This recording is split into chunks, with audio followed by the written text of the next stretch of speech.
And I believe we do have a quorum with 5 people present. So I will call this meeting to order at 3 p.m. We will move on to item 2, approval of minutes from July 7th, 2022. Is there a motion to approve the minutes or any corrections? Sir. All right, motion by Ken, second by Gabrielle. Any questions on the minutes? Seeing none, all those in favor, please signify by saying aye. Aye. All those opposed? Motion passes. Number 3, identify potential conflicts of interest. Are there any potential conflicts of interest today? All right, seeing none, we'll move on to citizen comments. Are there any citizen comments today? All right, seeing none, we might get through this real quick. Number 5, review, discuss budget requests from economic development partners. Steve? Yeah, thank you, Adam. I was not here at the last meeting, but we have 3 requests. I believe you have some paperwork in your packet. Karen Olson here on behalf of Mackey, request for a total of $53,000, similar to last year. Kaylee Gomez, representing the Marshfield Main Street, had made a presentation, a PowerPoint, and you have that information, I believe, or have had that information, total of $22,813, and I'll handle the breakdown again here in a minute for discussion. And then Wenzel Family Plaza for continued programming, $35,000 a year. They're looking for that amount as well for the Park and Recreation Department in support of that. So I guess the question is, you heard presentations, I believe, at the last meeting in early July. Are there follow-up questions? I see Kaylee and Karen are here. I'll try to answer questions if I can for Justin and Nikki with respect to Wenzel Family Plaza. Anything you want to talk about before we look at the overall budget issue? Do either of you have any comments you want to make on your budget? Anything? All right. Any questions on the budget?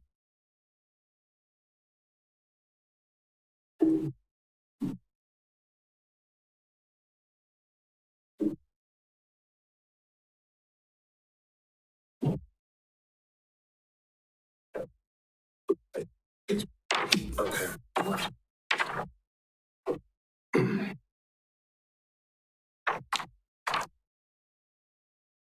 Yeah.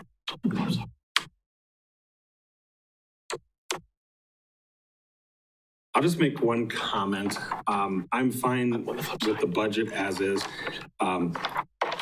I do, and I've said this in past years, and I know it's a controversial topic, and I know I get slack for it every single time. I love the flowers at Main Street, but I think we should find a different place, a different budget to put that in. I don't always feel like that's the best use of economic development dollars. I think that could go under Parks and Recreation, some other budget. I don't want to not pay for it. I just don't know if EDB should be covering that expense. But I just have to say that every year and move on. So.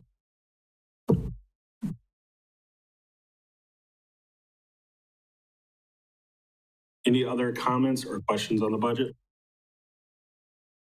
I have one. Yeah, go ahead, Gab. I might have missed it from a past one, but just to make sure I'm clear, the 25,000 consultant services, is that related to Second Street? You're on the budget page. Oh, sorry. No, that's okay, which we'll get to shortly. Right now, Okay. we're just talking about if there's any questions about the applicant's request. Okay. All right, if there are no questions, what would you like to do? Are you looking for a motion to approve the budget? As Motion from Paul. Is there a second? Approve the budget. Approve the budget and second from Mike. All right, I'm going to give it to Mike. So we got a motion and a second. Any discussion on the budget request for economic development partners? All right, seeing none, all those in favor, please signify by saying aye. Aye. Aye. All those opposed? Motion passes. So we will go on to number 6, review, discuss proposed economic development board budget. Thank you. So putting what you just agreed to with Main Street, Mackey, and the Parks and Recreation request on behalf of Wenzel Family Plaza. If you look what I handed out, it says proposed 2023 EDB budget at the top. Under Economic Development Board, last year you approved $60,000 for the facade program. $70,000 was requested, but at the end that was trimmed back to $60,000 as monies were transferred elsewhere. We blew through 60,000 rather quickly this year on 3 requests. There's always new grant applications coming in. I think I'm just making a little pitch for the program. We've had this for about a dozen years now, or the whole time I've been here, I think almost at least 10 years. And it's made a great improvement to our downtown. It's produced an incredible amount of private investment to accompany the amount of public dollars put in. So I put in 70,000 again for this year. Special projects, the 25,000 was budgeted for the Economic Development Action Plan this year. We're sitting here in August and that process hasn't started. There's a lot of other things on your plate right now. I suspect perhaps it might be appropriate to not spend those monies this year, but to make that a 2023 project. So I put that out there at least for your consideration.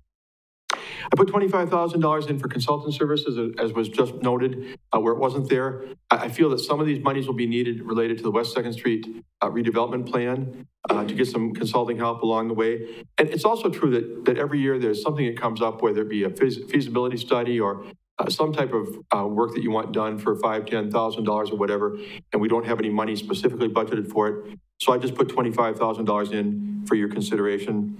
And that's kind of offset by the fact that we had put in $25,000 last year for the C2 Makerspace project. So the request for EDB is $120,000 as opposed to $110,000 last year.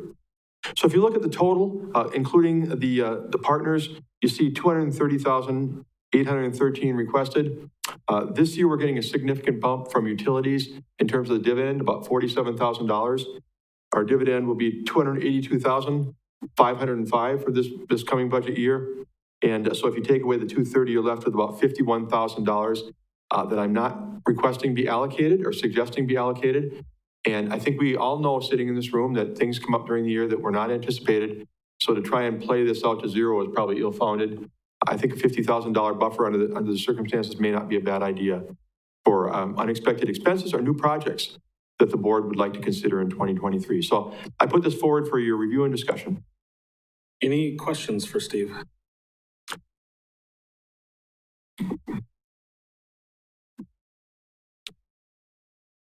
If no questions, what would be the desired action?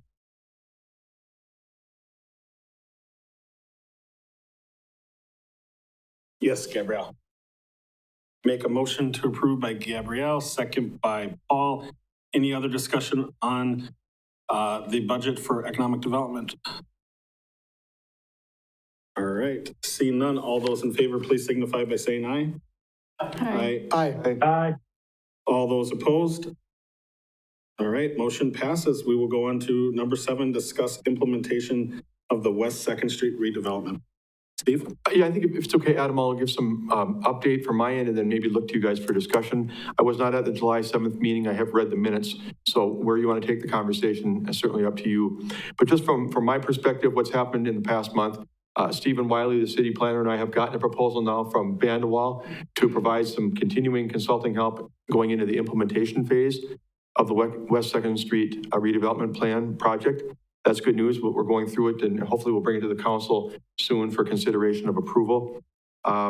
We've had conversations with the financial advisor for the city, Ellers, about how to put a TIF district together. It was determined that there's no immediate need to get this done right now. It'll be probably a fairly easy one to put into place when we're ready, but we understand what that will entail. I do understand this group talked last month about possibly putting together a committee.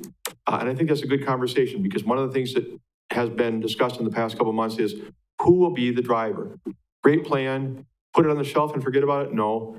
Somebody, the EDB, the new economic development director, which we still don't have, I'll touch on that later.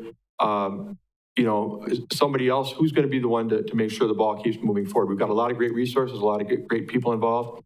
Talked to Karen Olson. She's going to sit in on our executive team meeting here shortly to talk about some of the opportunities that plan brings for development. But someone has to kind of take the lead. So I think the committee is probably a good idea.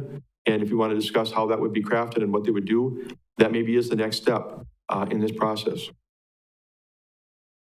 All right, thoughts, questions? Yeah, Gabrielle. I personally really liked how the formulation of the group happened when we were doing the consulting of what we could do. Taking different people from a variety of places with different experiences and different impacts. I thought that was a really good idea.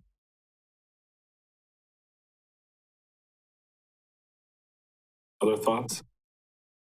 Were there thoughts described at that, or discussed at that point about possible makeup? Would it be similar to the one that did the ad hoc work that we, benefited from up till now, or would it be a different construction possibly? So from my recollection, at the last meeting, we discussed mainly just conceptually having a group of people work together to provide oversight, since we don't have current economic development director. Right. Steve, I know you're being pushed 100 different directions. So is there a group of people that can help oversee the process in the meantime? Yeah. So, and I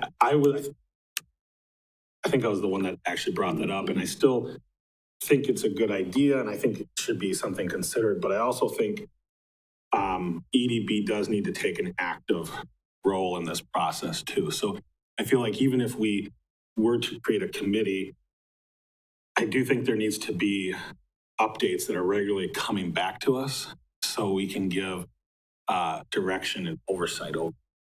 That's my thought. Anyone else?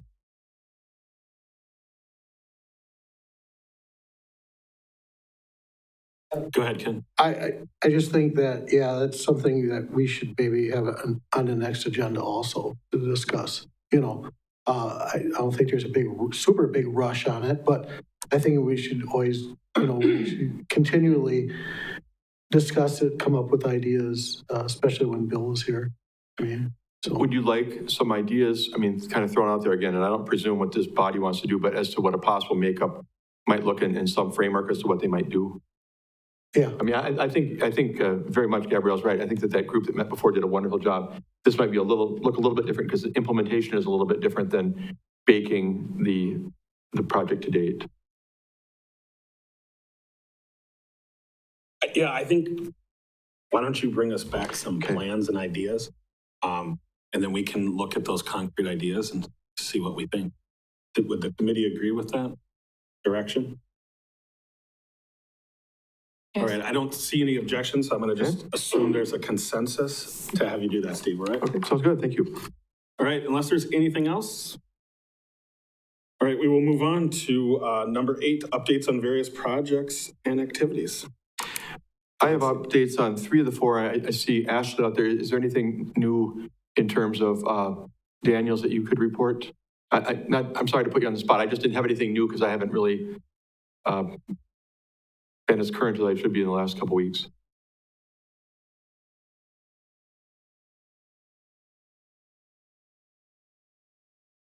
I don't think you're on. Push the little button. Yep.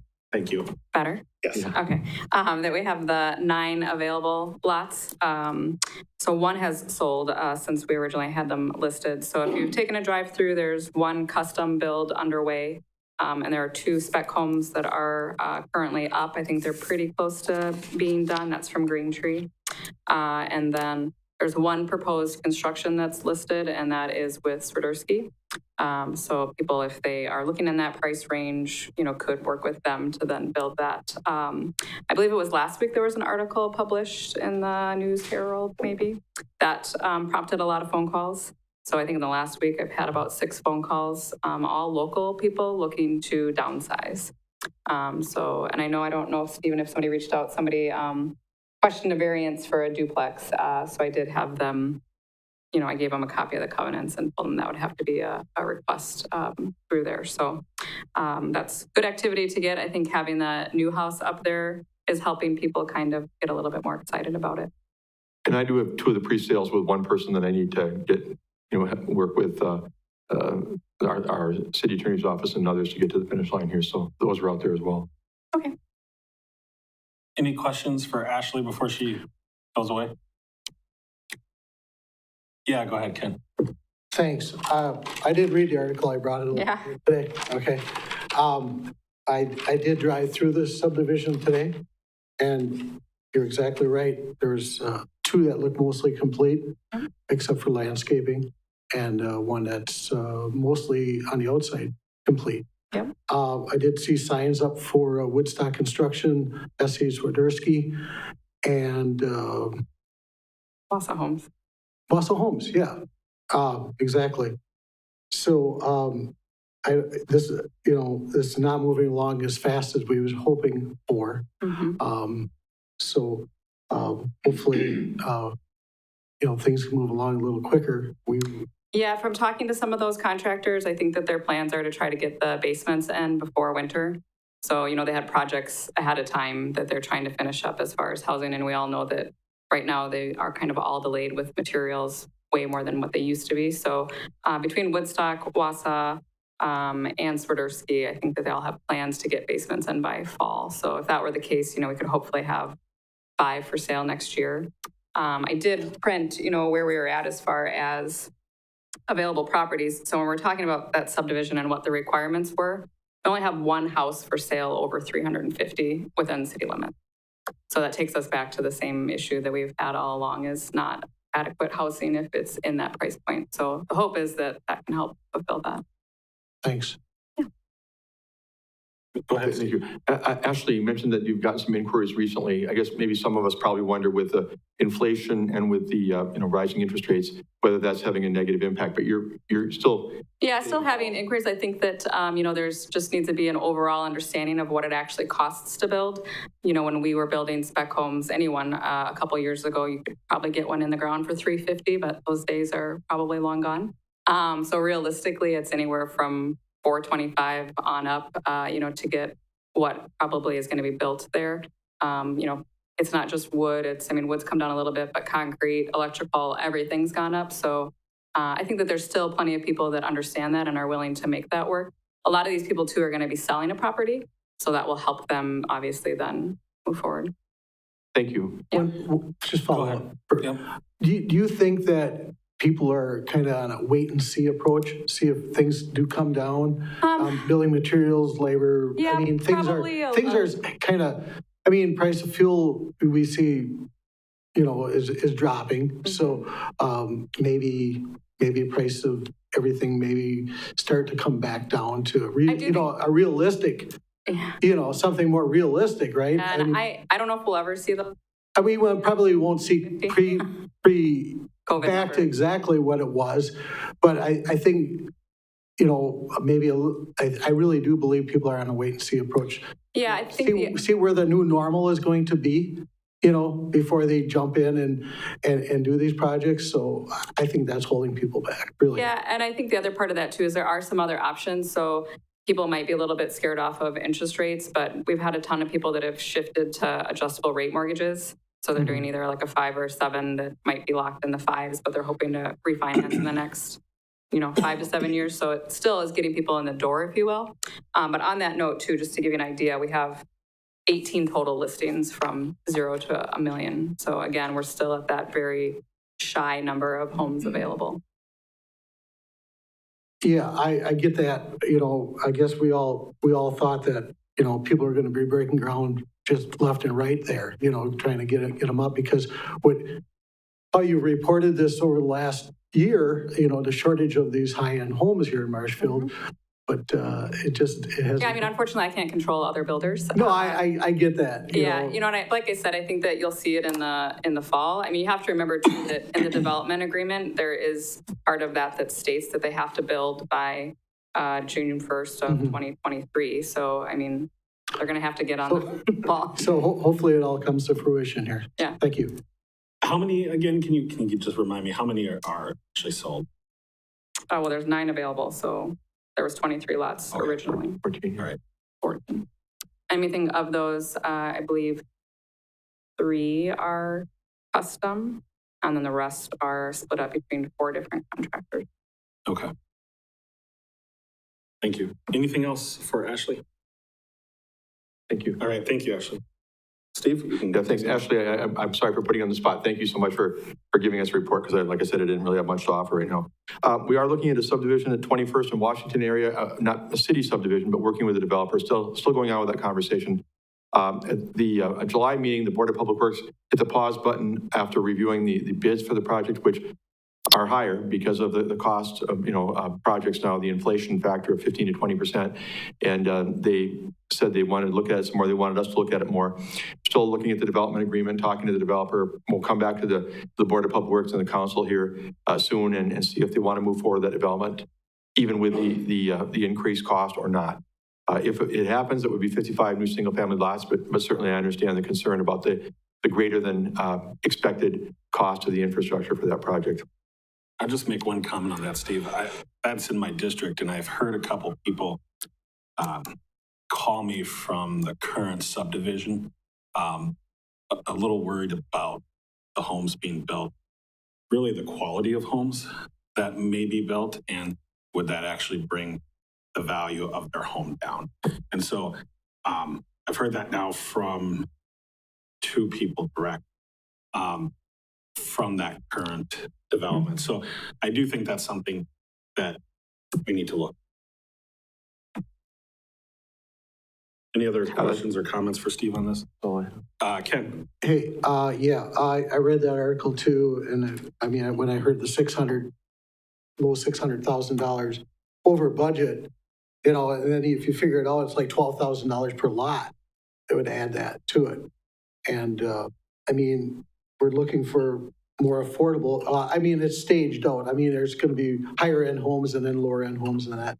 But the lots probably all be, if they would decide to move ahead forward with this project, I say it's going to add at least $12,000 per lot. Yeah, we have talked to the developer about the connection fee required under the development agreement if this project were to go forward, having to rise so that we, are able to recoup more of our investment, and also that they would guarantee a higher minimum assessed value. Now, that's a good thing and a bad thing. I mean, if they guarantee a higher minimum assessed value, that assures us that we're going to get more taxes to help pay off our investment. It also might rub a few of the council members the wrong way, because the goal out of this was to get as affordable housing as we possibly could. But realistically, and we heard Ashley say it a minute ago, you probably heard it from others, you really can't build a house anymore for the types of dollars that you could 2 or 3 years ago. So affordable housing, per se, is a hard term to get your arms around now anyway. Anything else on this subdivision off of Washington? All right, continue on. Okay, yeah, next up is the possible redevelopment of the Marshfield Mall. I probably talked about this here a number of times, at least somebody has, if not me, maybe Josh, even before me, where they're trying to, I'll just summarize it real briefly again, kind of, I keep saying the phrase blow up the mall model, but I gotta quit saying that because it sounds like we're gonna blow up the mall. I still haven't thought of a better phrase, and I'm still sitting here months later. But to a different kind of model, because malls are not popular statewide or nationwide anymore. They've kind of fallen out of favor. So getting some real retailers, you probably read about them now, and it's kind of leaked out who some of them are, even though we're tasked with kind of keeping it as quiet as we could. But I believe they would be good for the community. There's been a discussion of agreement between the city and the developer to provide some assistance to the developer. And, I think that may well get to the finish line here soon, but there's still some work going on right now. In fact, I've been talking with the city attorney recently about the way that agreement is written to make sure the city is properly protected for any investment it would make. But I am hopeful that we'll see something go forward and that project will take place. And, I think the goal from that, again, is to keep people in Marshfield and not going to Wausau and other places to do their shopping. Because, again, when they go there, they buy gas there, they go out to eat there and all those types of things. So we'll see whether or not it comes to fruition, I think, in the next 30 days or so. Any questions on that project? All right, then we can move on to Development Services Director recruitment. Thank you, Adam. We are now using a firm called GovHR. They're a professional recruitment firm that does work to find executive level people like department heads in municipalities. They've been working with us a bit now. We have a job posting out there, and we'll be taking applications through the first week in September, I think basically up to Labor Day or until filled, making it very clear that it's until filled. Now, in case you're wondering, the city's been through this 2 times and we've come up empty, why are we going to have success in the 3rd time? If I didn't mention it at a previous meeting, what GovHR does, they have a vast network, a lot greater way to reach job seekers in this area, Wisconsin, Illinois, Minnesota, and around here in the upper Midwest. Plus, they also know passive job seekers, people who are not going to respond to, they're not looking on LinkedIn, they're not looking at other places, but the company knows from the past that they would be interested in other opportunities if one comes around. That's actually how we got the new HR director who started back on July 5th. She was not actively seeking, but got a call from the recruiter we were using and said, yeah, let me, send it to me. I might be interested. So we're hopeful that this is going to bring hopefully a good handful at least of candidates to our doorstep, and that we'll be able to find somebody to fill that role. I would like to see that role filled ideally by, late September, around October 1st, but we'll see how quickly we get candidates coming to our doorstep. So I have one comment on that, and that is, at the last meeting, we had talked about the possibility of having a second position, and maybe having the Director of Development Services, but also having someone who specialized more in economic development. Is that something that you're going to be looking at? Because I do remember, I think at a council meeting, even the discussion of sometimes you have to actually look at the job description and takes more out of it to incentivize people to want to take the position. That's a really good point. I mean, we did, if I haven't said it before, and I probably haven't, have a candidate in one of our previous postings for this job who was strong in economic development, but didn't have the background in planning and zoning and overseeing building inspection and those kind of things in the multifaceted department. And we didn't go with that individual for that very reason, because her background didn't include some of those other areas. The question I would have is what does the structure look like? I mean, if we hired somebody to be an economic development director and then we hired somebody to be head of the department, you're probably looking at salary and benefits in total that are more than you want to incur. So could you restructure the department as a whole to adequately represent a strong economic development professional and the planning and zoning function without having a director of a department where there's still an independent economic development director who's going to command a pretty decent salary in the picture? So I think it might be worth talking about the model, the structure, if that's what's desired. I mean, I'll just say this. I think at this point, with now recruiting, 3 times, and 2 of them not being successful, I'd be at the point where I'd start to be, let's throw ideas up against the wall and see if anything sticks. I mean, and it's just a brainstorming. I mean, it doesn't mean we go that direction, but I think it's worth having the conversation. Do we need to look at doing things differently? I mean, one question I would have is how many other municipalities in Wisconsin have this kind of model where the Director of Development Services does economic development? I think it's worth asking the question and doing some homework and research and bringing it talk. And this might be something too that we want to have a future conversation with the utility commission. Is this something that they would be interested in? Is there interest in having a more specialized person do economic development? I mean, Mackey does great with workforce. They do great with retention, but economic development is not just that. There's a lot of different facets. So if you could have multiple people working on the team, some people focusing on workforce development, keeping people in the community, but also having people look at housing, job creation, I think that's worth having the conversation. Well, and let me add one thing to that. I mean, I still support an idea that I was part of 6 or 7 years ago to bring building inspection out of public works and put it in what's now called development services, because it seemed like, having the building inspection individuals under public works separated from the people doing economic development and planning and zoning, it seemed awkward. I mean, it's like, well, they all need to be together, because if you're courting a developer, you need to have the right hand and the left hand, everybody at the table. You don't want to bring somebody on and then find out later that the building inspection staff felt disconnected and they've got some arrows to shoot at the project and maybe knock it down. But having said that, looking for an individual who can oversee economic development, planning and zoning, community development, and building inspection services, that's a pretty broad job description, which makes it, I think, challenging to find someone. Although I will say that what's going on right now is partly just because the job market is very challenging by itself. But I mean, if there's another model, I think you want to bounce around on the side or whatever, it may be worth it. I guess I'd like to open it up to the committee. What would you think about having Steve come back and just discuss further a different model? Not saying we have to do it, but just talk about it. Ken? Yeah, I really strongly suggest that, we water down that job description and look for an economic development specialist. I know Bill had briefly mentioned it to me, and I thought it was a great idea, and I briefly mentioned it to Steve, I briefly mentioned it to Lois and a couple of the other alderpersons here in town. And I think that, I think the value in that position would be great. I mean, I don't know, where they'd come in for salary and benefits package, what that would be. But if that person does their job properly, it would pay back. The payback would be much more than what we pay them, to the city. Because we found out since Josh left, we're at a standstill, basically. We can make a laundry list. We can make it longer every month we meet here. But it's basically going nowhere, And even if you hire a new person, I mentioned this, it's probably 3 months before that person's up to speed, And are they even going to have time,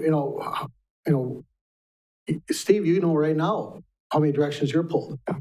And, and that job description is, A, B, C, D, E, are they going to be able to contribute to economic development even in 6 months? So I do kind of remodel that position and look for an EDB specialist. I think it's a great idea. And I know Bill would be totally on board with this. Well, just to briefly comment on the current situation, I think that Stephen has done a great job as city planner and working with Jennifer Selensky, our finance director, Dan Kinnick, our public works director, and me. We call ourselves the executive team. We work on these projects. We've done a decent job keeping together things like the mall and the Green Tree Housing Project and some other projects you maybe haven't even heard about. But admittedly, the proactive nature of what this body's been able to do has fallen flat the last few months because you don't have a leader like Josh was as a director. What I would suggest is maybe I start with and I can email this out to you, find what some other communities our size have as a structure. Just get their org charts. Here's a city of 20,000 in eastern or western Wisconsin, and you see that they do the deal differently. And maybe take a look at a couple of those and see if there are benefits to a different way of packaging. And then use that as a starting point to talk about other models when we come back on, in a future meeting. Gordon, would you like to chime in? Yeah, clearly we've got a gap in the city. I know recruiting is hard, but I guess I look at this as, we're the development board and the management team needs to bring forward if they think the model needs to look different or there needs to be changes for us to respond. I'd just be hesitant in having the board actually try to get into designing the management structure or positions. I think that's the purview of the management team at the city. They're trying to recruit for the role. If they don't think this is the right model and they want to bring something forward, they can bring something forward. I'm always hesitant having any kind of board start getting into designing management structure and positions because I think that really should fall on the leadership team of the city, not us. You make a good point. Maybe the most important thing this board can do is throw into the mix that they want a significant emphasis on economic development. In other words, whatever the person we come up with, or if there's a change in structure, that economic development has to get its due. We talk all the time at City Hall about the most important thing we do is economic development. It's residential, commercial, and industrial growth and development. And yet, sometimes the way people get pushed and pulled, it doesn't necessarily always look that way. Other thoughts? I think that's good, Steve. I mean, what do we want as a board, or what advice we'd have, and an emphasis on the development side here? I'm comfortable with that, but I'd leave it to you on how do you think you organize to make it happen? It may actually start, by the next time this board meets, we will have hit really the deadline basically for applications using this firm that's doing really aggressive recruiting. So we may know at that point whether, if it's 3 strikes, you're out, we may know that we're not going to find somebody with the kind of skill set that would be interested in coming to the city. And that might be the trigger point to looking at another model more seriously. Other thoughts? What would you like to do with this?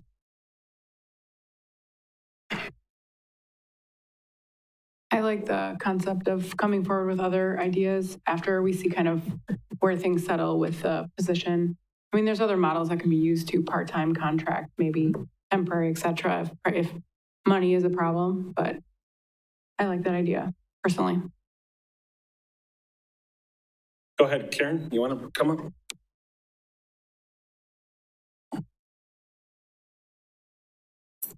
So Karen Olson, Business Development Director at the Chamber. I like where you guys are talking about all of this, but I think one thing to remember is Jason and I just had this conversation, and through Wood County, what is economic development, right? It's a lot of things, and it's a lot of things that all of us are doing. So I think one thing to caution you would be, what are the things that aren't getting done right now that should be? You know, what is it, just the driver? Is it a push for housing? Is it, you know what I mean? Because what qualities are you looking for? What maybe could us other partners take on that isn't being done? Sometimes I know I've come back to the city because I need answers or I need something. You've got, you know, our very competent other people that are doing things for economic development. So that should be part of that process, is really planning and economic development go closely together. They're not necessarily the same brain or the same person, but what things could be contracted out? Is there more I could be doing? I don't know the answers to that, but I think it's something we need to really look at to keep things moving forward. And again, things will change. Next year, the landscape could look different. People will come, people will go. So what is that model? So I think looking at other ones, and I can give Steve some resources from the state to look at some of that. We did look at, what do we feel we're missing? This was right after Josh left, I think. What are we missing from economic development? Is it funding? Is it, you know, what are we missing? And we had somebody come that was originally with the Economic Development Corp of the state, kind of looked at our model and what other models are out there. And she said, too, they're all across the board. You have Economic Development Corps, you have county economic development, you have city economic development, you have chambers, you have, you know, just so many different things. And what works for one doesn't always work for the other. So again, I think that list of what are we missing, what's not moving forward, what do we need to put that priority on, would be a good segue into developing that, moving it forward, maybe. Does that make sense? It does. Thank you. Okay. I'm gonna say this, and I've been debating whether or not to say it, but I'm going to. In my experience working with government slowly, and change doesn't happen quick. And sometimes I think you have to force the conversation to even consider opening up to a new idea.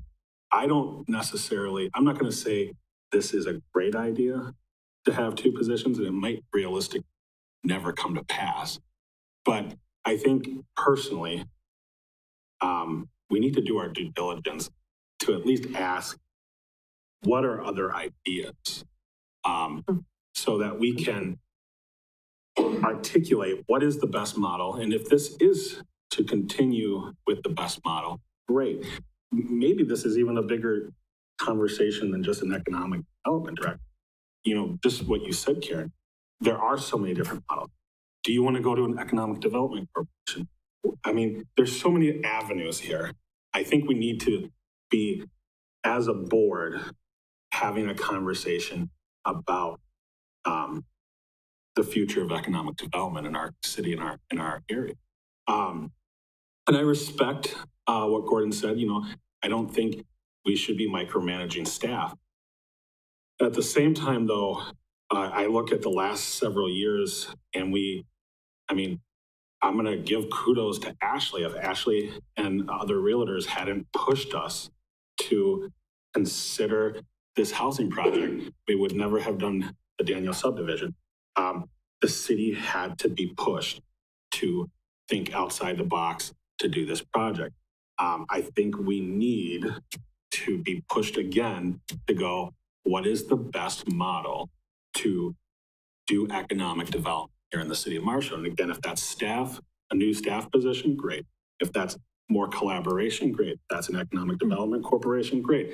But I think we need to at least start having the conversation even now. So that's my 2 cents. Nothing's ever hurt by that. Other thoughts? I don't want to beat a dead horse, but all right. I think you have your marching orders. Yeah, Hopefully. yeah, thank you. We'll Thanks bring a it lot. back for at least one more kick at the can. Sounds good. All right, number 9, discuss economic needs of the community. So this is kind of, Bill Senholtz likes this. He wants us to kind of brainstorm ideas. What are things that need to happen in our community? Any ideas? I know he wants water. He wants a nice restaurant. Any other ideas?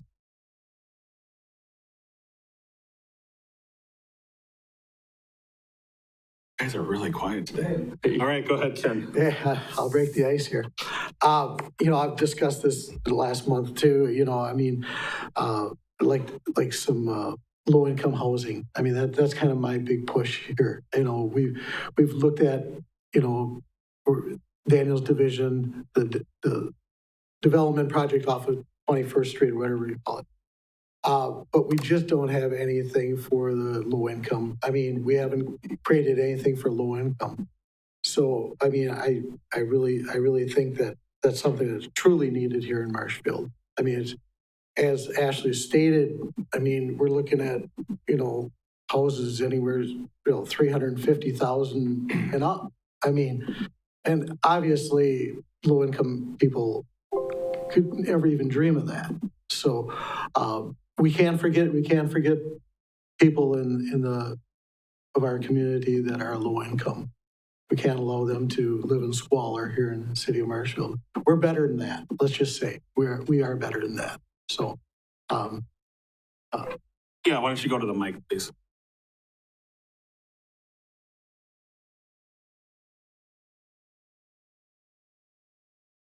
I agree with that completely. I think it's just a matter of how it happens. There'd have to be some type of, subsidies of some sorts to cut those costs down. But I did just want to touch on the point that, part of that subdivision too, which I talked about, was if we can get people that are currently looking to move up, right, it trickles down. So you can move someone that's in a 200 into a 350.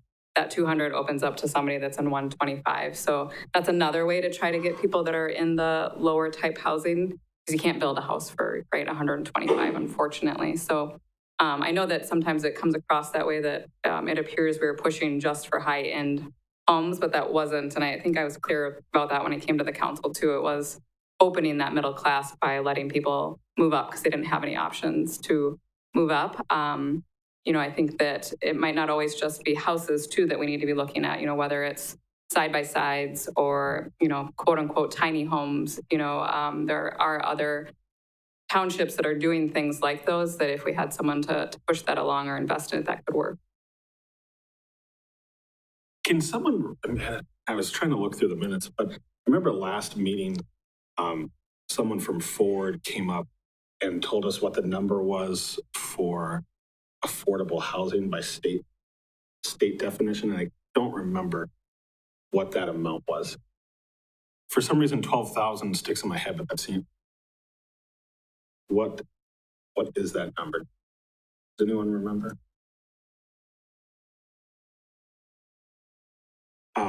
Because I remember, and I'll just say this, the reason I bring that up is I remember when I heard the number going, how could anybody even pay to build that kind of home? It just from a profitable standpoint, I don't know how it would have to be government subsidized, in my opinion, to almost make.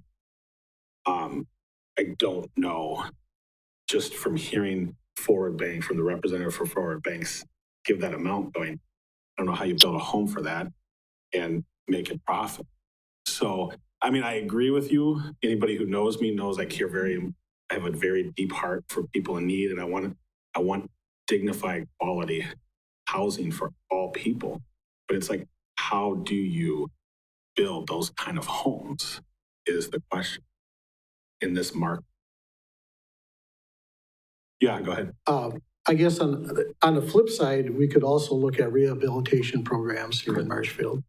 Tom Butke and I, a year and a half ago, when I was on the council, we identified numerous properties in desperate need of roofs, windows, sidings, gutters.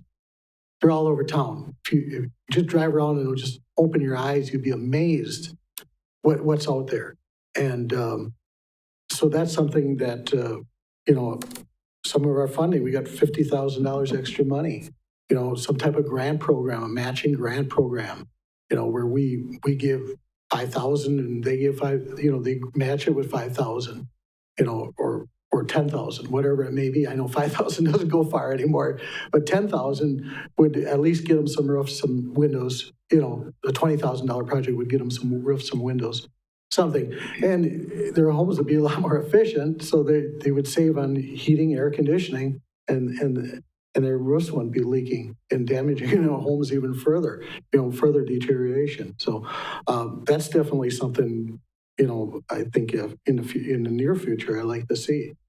Something like that's a good that. idea. So, Yeah, I think there'll have to be a stronger interest in preserving or improving the current stock we have. Because I think what Ashley said is right. I mean, you can't build a house for those dollars, but if you can have the trickle down thing where people are giving up some of those homes to go to something above that and free those up for other people, but they have to be maintained. They have to have good roofs and siding and be the kind of home somebody would want to buy. they definitely have to be marketable. I mean, Ashley knows that. I mean, I think Ashley's even mentioned that, or the Century 21 people have mentioned that, there are some houses on the market for a number of months, but they need so much work that nobody's even looking at or touching them. So definitely a rehab program. When you talk about the trickle down thing, that's a good idea, but the people that are buying into Daniel's division are probably people from outside the community, I would think. Am I wrong? I'm wrong. Okay, I'm glad I'm wrong. Don't get me wrong. I'm glad I'm wrong, but that was just my thought. If you're moving into the community, you don't have a house to sell in the community. So good. That's great. That's great to know. But so Jason, go ahead. You hear me? Okay.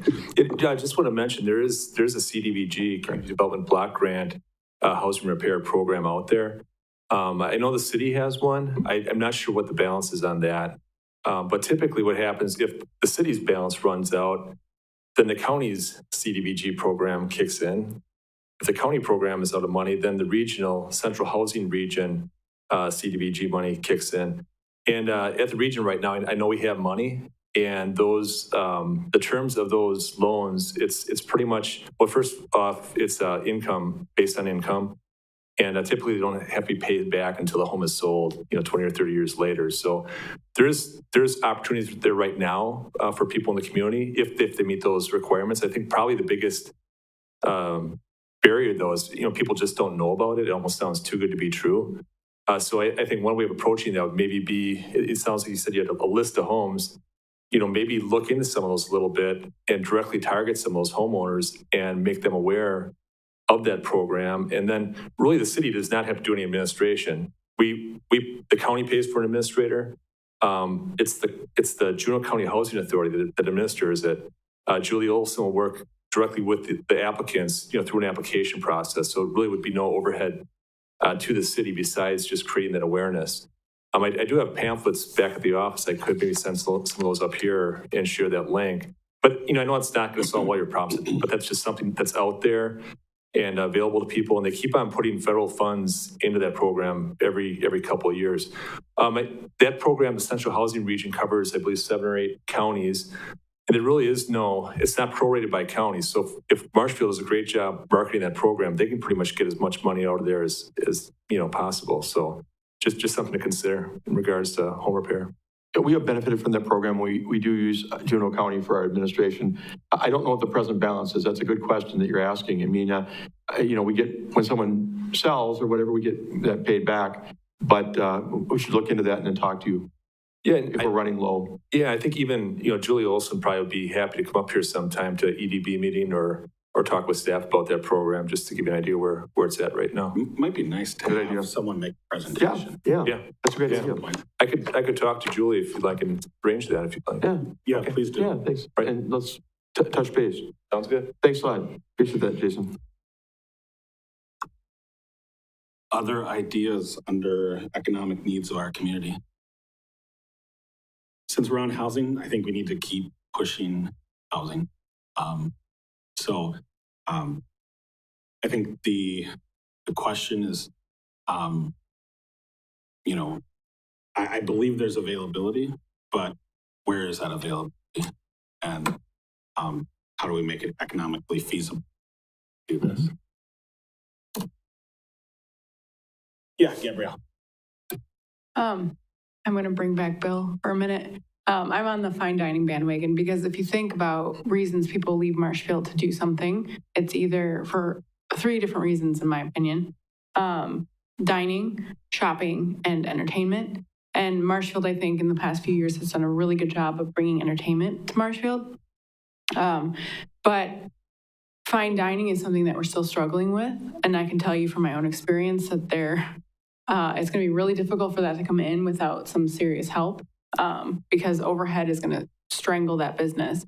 And staffing is also going to strangle that business. And this is from my own personal research on this particular topic. So I definitely think that bringing in something fine dining is something that we should focus on. Shopping is coming together, which is really exciting. So that's nice to see, but I'm on the fine dining bandwagon. Well, and to add to that, I think we all know that Bill Stenholz definitely has a passion for that. And in fact, even before he left on vacation, he talked to me about some ideas he's working on. So hopefully something can come together. I'm just going to ask the question from Mackey and Main Street. Do you guys have any ideas under this economic development need in our community?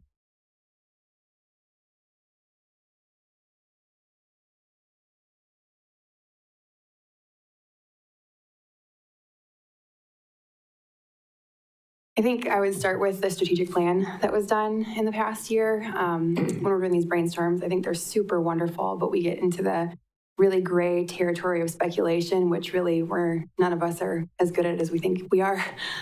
So when we look at those community surveys and the information that Mackey and Wood County and that we're getting with real data and how we can prioritize what those needs are, I think that that's going to be really important when we think about maybe putting some dollars toward an effort. Fine dining was definitely on there. Interestingly enough, a full service spa was on there. Walkability is always an issue. I know that the council's working on some bikeability throughout the entire city.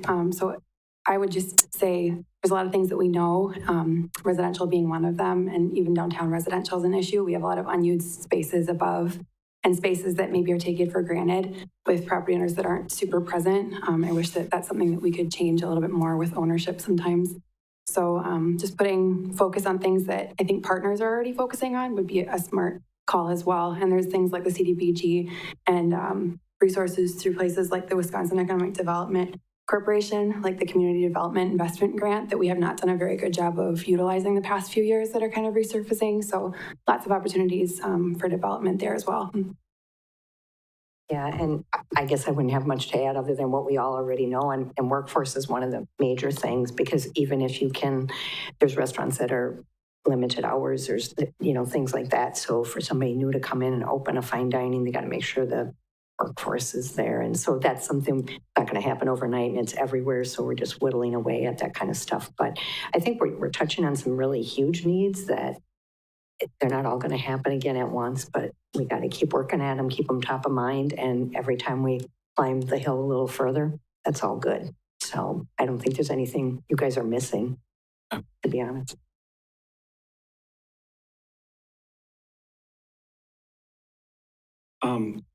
Interesting you brought up the idea of downtown housing. I've been hearing comments about, I brought this up at council meeting at least once, maybe twice, about concerns of just some places being even livable quality. So I think one thing too is what can we do, if anything, to incentivize people to make those needed upgrades to downtown property for housing, I think is definitely something that we do need to discuss in the future and maybe want to put that under a future agenda item at some point.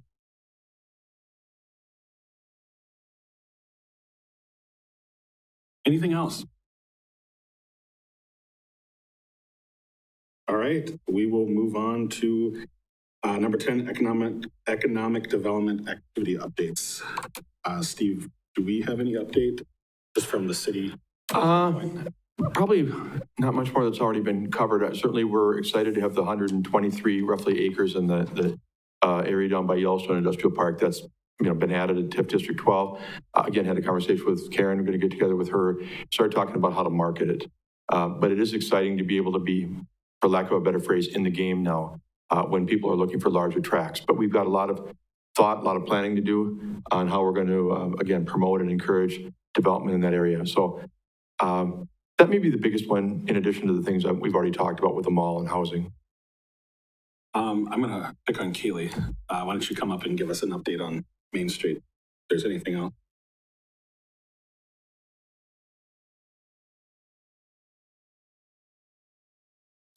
We had a successful Hub City Days. It was a very good event. We were very lucky with our weather, a good fundraiser for us, as well as great exposure for the downtown businesses. We're very, very grateful for that. And we're also just really grateful with the way the world is today that it was a safe event. We worked with the chief and the police department, as well as fire and emergency, on planning that out. And I'm very, very grateful for their extra effort that they put in behind the scenes to make that a safe place for everybody to enjoy. Third Thursdays is in its final summer edition here in August, and then we'll kick into our fall marketing for Third Thursdays. Each season this year, there's a postcard that goes out, and there's an opportunity for people to visit a retail, a restaurant, and some sort of like an entertainment business that's participating. And if they visit all three, they're entered in a drawing. And so there'll be a drawing at the end of August, at the end of fall, and at the end of the holiday season. Halloween is coming up October 20th to the 29th, with lots of opportunities for us to partner with retail, dining, opportunities for people to shop, and then also experience some free things downtown as well. We target some exposure events for bringing people down, like kids doing a scavenger hunt just throughout the window displays. We do a window display competition, and we do a beer walk to get people in and shopping and experiencing our restaurants. And we do trick or treat downtown, which is just a really fun exposure event for the whole community. We shut down Central for that as well. Parks and Recreation is becoming more and more involved with that. They're going to be adding to the Halloween festivities with some Halloween events at the zoo, Luminary Hike with a Halloween theme, and then Mackey's Business After 5 at the Buccaneer falls on that week as well. The holiday parade is no longer going to be before Thanksgiving. We're going to include that more in the real holiday season, and instead kick off the downtown shopping season with Small Business Saturday. So that'll be something big that we hopefully partner with the Plaza on. One of our business requests was just amped up a little bit more. So we're going to really put some focus on that event this year rather than having the holiday parade be the kickoff. We also have the Holiday Wine Walk happening on December 3rd, which is a really great sales driver for our businesses. Any questions? No? Any questions from anybody? All right, Karen? I feel like I've been up here a lot today. Goodness. The state WEDAC, Economic Development Association, reached out to all the partners in central Wisconsin that work with entrepreneurs, and they've been given some funding to get the resources together and figure out ways to help more with entrepreneurs. And so we're going to meet in September to do that. I think a concerted effort is a good thing, and if there's some funding to do that, like bringing back maybe the Hatch program, if you guys remember, that was a pitch contest, but it's on everybody's plan. It's on Wood County's plan. It's on our plan. It's on everybody's plan that we need to support entrepreneurs and continue that growth. And I have Mark, I'll introduce in a minute, from our makerspace. I think that plays into it. So there's a lot of good things happening. We just got to keep getting our hands around them and some funding maybe to do some of that. Nick Cum had a request from me about a week ago about the new industrial land that we have. And he's like, okay, does the state track, what does a typical request look like in the state? And what I heard back is, unfortunately, they don't really track that, but they're going to start because they think that's important. But they did have some global trade and investment team news from the state they could share. And I thought you guys might find that interesting. They said most frequent projects are advanced manufacturing, food and beverage manufacturing, and equipment manufacturers. So those would probably all be good targets for us as well.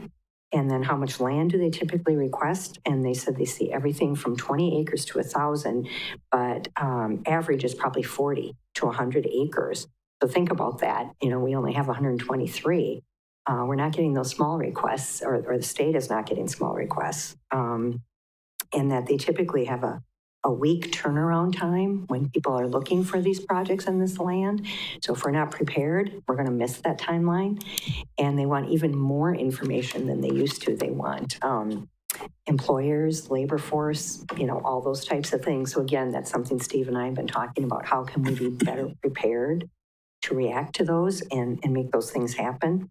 And then it was even projects are requiring higher power usage, 50 MW plus capacity. I don't know for sure what that means, but so anyway, and a lot of renewable energy. So I think Nick found this helpful, but I'll continue to look at those resources and how we can be sure we're on top of this, not behind the eight ball. And then today I would like to introduce the Makerspace's new director. It was not on the agenda, but I'll make it a quick introduction. But this is Mark Bowie. He came here from California, and he can really speak to the housing issue because he's still looking. And it took us several months to get him here just because he could not find even rental property. So it's an issue. He's got a great background. We've been going out and talking to a lot of our sponsors, and EDB is also one of our sponsors.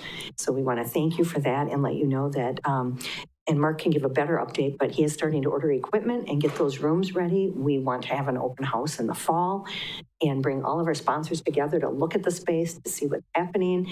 And Mark can talk about a few things that he's got going, and then he's happy to take any questions. So go ahead, Mark.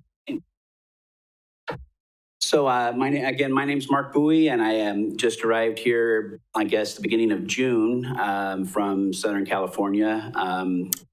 And where I had been teaching engineering for 8 years, following 26 years in aerospace with the Boeing Company. And one of the frustrations that I had there was for 8 years, I was trying to start a makerspace there, and I couldn't get one started, largely because real estate is so expensive. And so when I saw the ad in LinkedIn for already having, you know, they have the space available, I jumped on it because you guys have done all the hard work already, and now I can just go in and start setting it up. So that was very attractive to me, but it did take a long time to get here. And you're talking about the old falling apart downtown homes. That's what we live. That's where we live. We live in one of those that was supposed to be have been renovated for us, and it is not.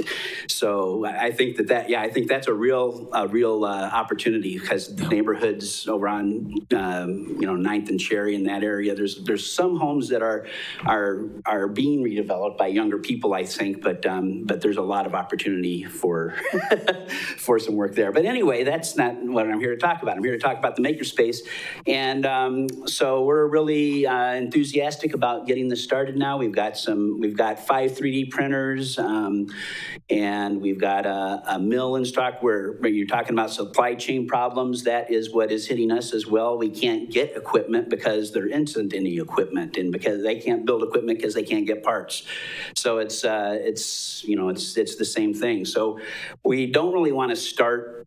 We don't want to premiere the makerspace until we have, until it looks like a makerspace. We could open it. I could take you over there right now and show you the 3D printers, but that's about everybody's seen a 3D printer, I think. If not, come over to Stevens Point campus or the campus, Marshfield campus, and we'll show you 3D printers.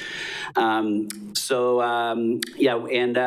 we'll start working with the school districts. I've tried to reach out to the school teachers that I have email addresses for, and got some survey results from them back on what kind of programs they're looking for. But we really want to make sure that I don't want to build something and have nobody use it. So I'm really waiting. I want to get a lot of community feedback on what it is that we want the makerspace to be before we start spending a lot of money and building stuff out. So that's kind of where we are. We have a let's see, there's a girls' STEAM camp coming in the middle of August, which will be kind of our first event. So the Stevens Point Education Department is putting it on, and so one module of that will be 3D printing, and so that'll be our first official, I guess, duty into the community for the makerspace. And we also just, we can talk about the last funding we received. So, yeah, so we just got from the Wood County Economic Development Committee, what? All the way. Right, but they, right, it's not, but they approved a grant for us to start a first robotics team here. And so we'll be, that was really how I got involved in this career, was starting with the first robotics team when my son was in high school, and I left Boeing and started teaching and doing this kind of stuff.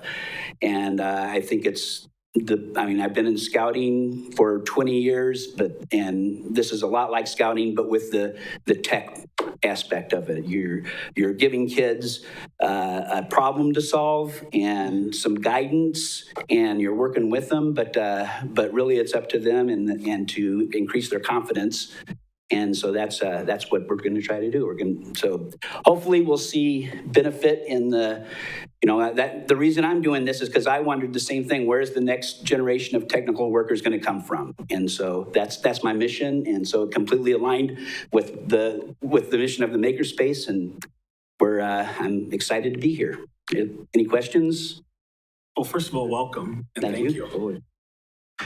And for people that are wondering, I do know what a Wisconsin winter is like because my wife and I both grew up just south of Madison, and so, but we've been in Southern California for 35 years, so our blood's a little thin, and it'll take maybe a couple of winters to get it back up. Well, welcome. It's good to have you here. Yeah, Thank you. Any questions? Thank you. And those robots he's talking about, they're not little robots, they're full size, right? And so 120 pounds, and they play like 3 on 3 basketball.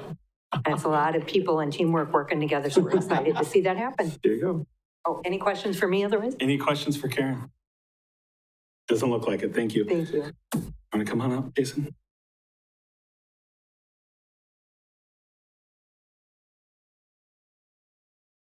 Thanks for giving me a chance to give an update here. My name's Jason Greenberg. I'm the Planning and Zoning Director for the county. I'll start off with a big one. I don't know if it's really economic development, but it will affect the county greatly. It's our jail project. I'm pretty sure most of you read about that in the paper. That project is moving forward. The price of the project is going up, and looks like we're probably at about $70 million right now. A lot of that really isn't due to the scope of the project changing. It's really due to supply chain things and cost of materials and things like that. So I tend to think we picked probably the worst possible time to build a jail. But that train has left the station right now. All the permits for the site have been secured. Bid documents will probably be going out shortly. And I think we'll have bids back by mid-September. So we'll have a real good idea of what it really will cost. And we are going to have a groundbreaking in October, I believe October 21st, and we'll make sure you're all invited to that. So even though it's Wisconsin Rapids, it is, one of the biggest capital improvement projects for the county in the history of the county. Just to put it in perspective, that's $70 million. That's about, our annual budget's about $125 million, and the jail's going to cost about $70 million. So pretty big deal. It may not be economic development, but it may affect what the county has available to spend on a lot of other things with the project this size in the future. We're hoping it doesn't affect things too much, though. Since COVID, I think everybody's aware broadband's been a pretty big issue. I imagine all you live in the city, so you probably aren't affected by it too much because it looks like the city has pretty good coverage. But a lot of your workforce and a lot of your school district is around outside of the city of Marshfield, and they don't have very good broadband. But some good news, I know Frontier is doing some improvements south of Marshfield and also north of Marshfield. They just received some Public Service Commission grant funds, I believe $1.6 million, in addition to some funding they'll provide to put fiber underground to many homes in the rural areas surrounding Marshfield. Also, in the area between Marshfield and Wisconsin Rapids, Bug Tussle, I don't know if you've heard of them. They're a broadband provider. They're right now they're nearing the end of installing what's called fixed base wireless or tower based broadband. And with that, you can reach speeds of 25 down and 3 megabits up as far as it goes. And then the county has agreed to bond $11 million to them to run fiber between those towers, and then which leads to getting fiber to the homes in rural Wood County. So we've aggressively been working with broadband providers this last year in chasing down grant funds and trying to really cover the rural areas of Wood County here. And again, it's not Marshfield, but that's in many cases your workforce and people in your school district and things like that. So a lot of progress there. In regards to resources, I sympathize with your staffing issues right now. One thing I wanted to mention, just to keep in mind, is the county does pay to be a member of the North Central Wisconsin Regional Plan Commission, and there may be some capacity there to kind of help you with some things as, you know, in the time that you're understaffed right now. But even also consider them for other projects, maybe next year and down the road. As a member, there are certain things that they'll do for free for the city and certain things that they'll charge a small fee for, typically much less than what you pay a consultant. Now, they're probably not the best fit for everything, but they are a great resource just to keep in mind as you're doing your work programs for next year and things like that.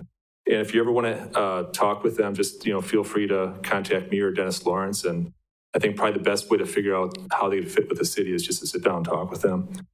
Right now, we're kind of working on the county's work program for next year with them. Also, another resource, it's been a while since I provided updates, so I just want to throw this out there. In regards to businesses in the city, it's a lot of times startup is a big obstacle trying to get funding. One resource to keep in mind is the Central Wisconsin Economic Development Fund.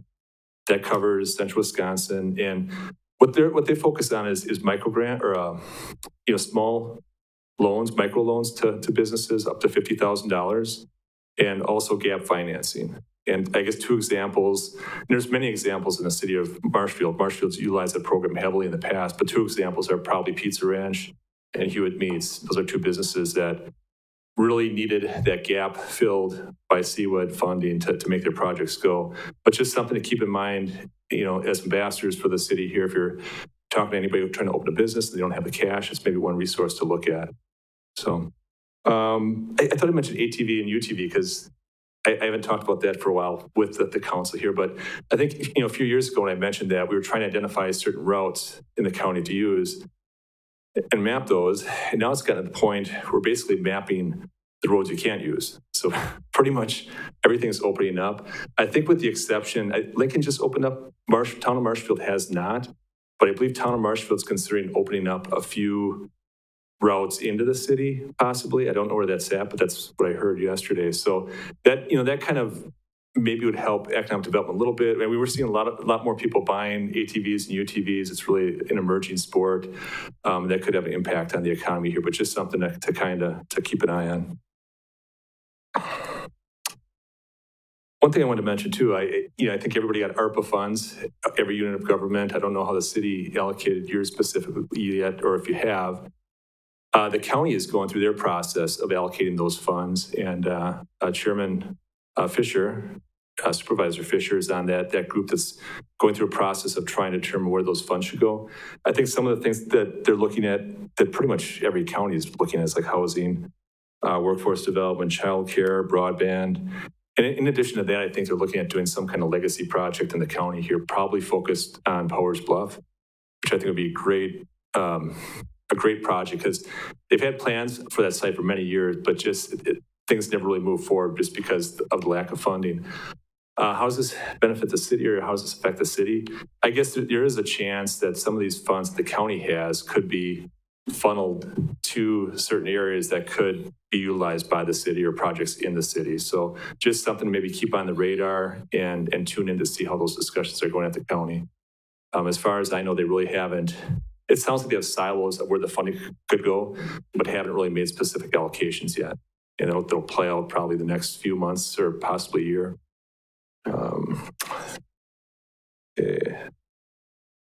So the county is also, like everybody else right now, all the other municipalities working on budgets, and I'll keep this short here, I won't go too long, sorry. Yeah, we did accept economic development grants this year. We reviewed those on Monday. We had a total of, let me see here, 19 applications by 13 applicants. Some applicants had multiple applications.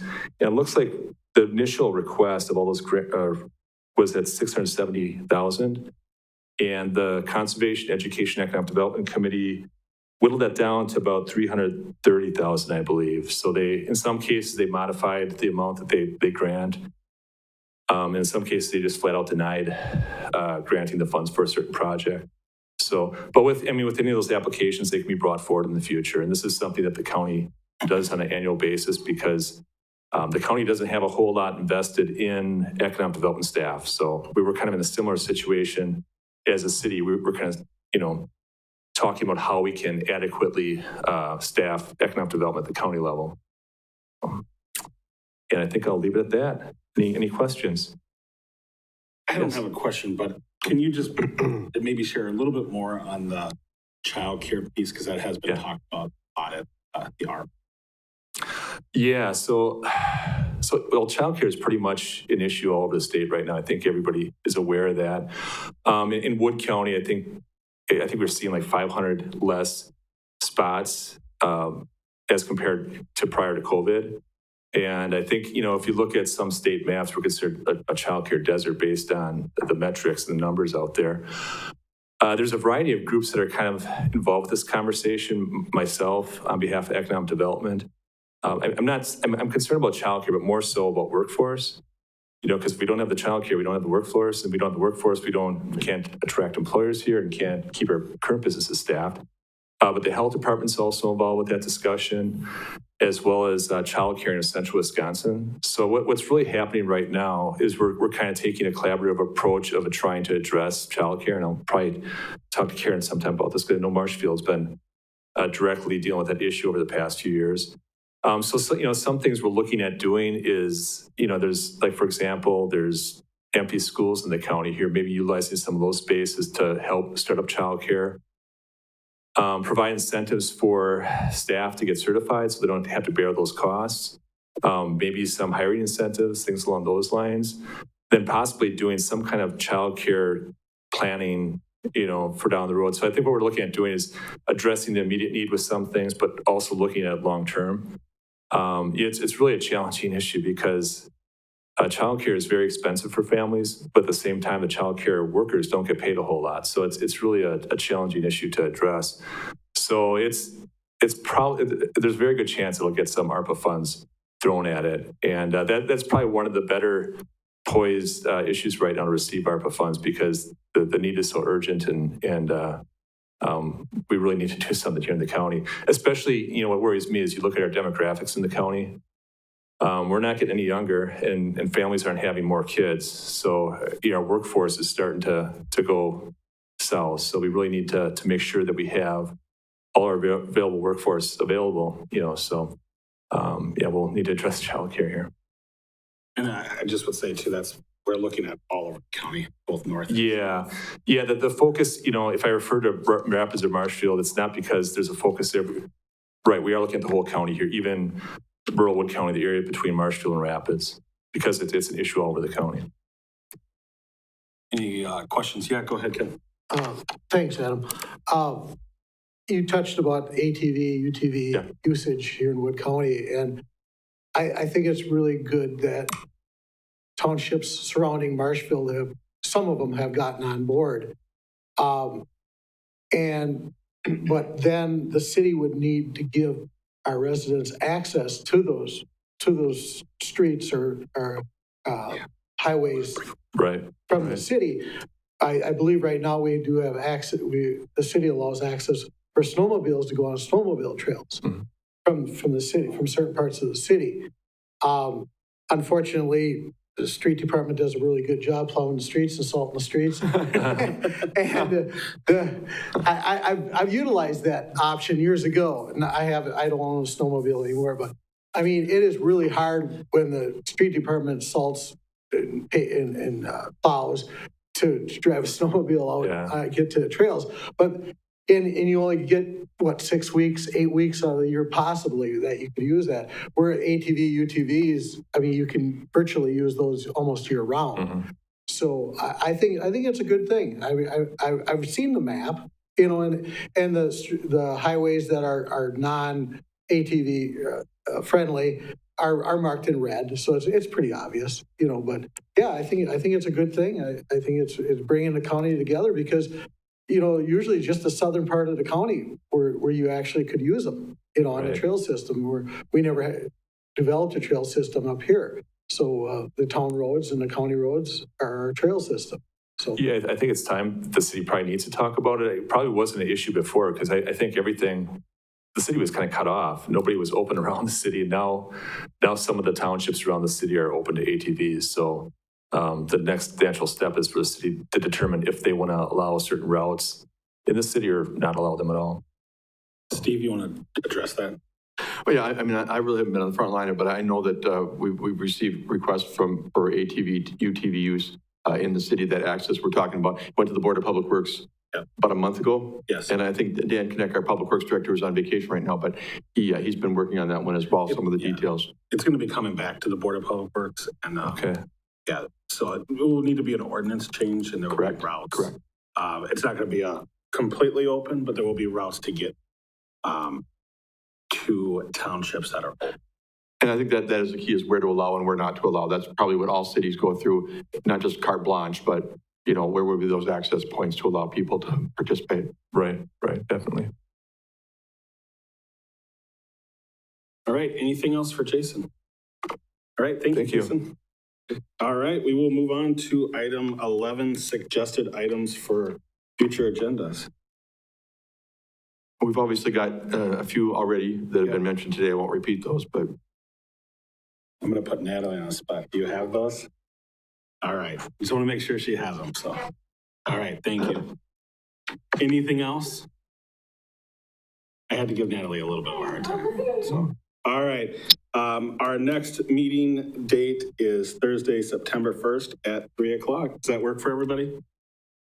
All right. Then I will adjourn this meeting at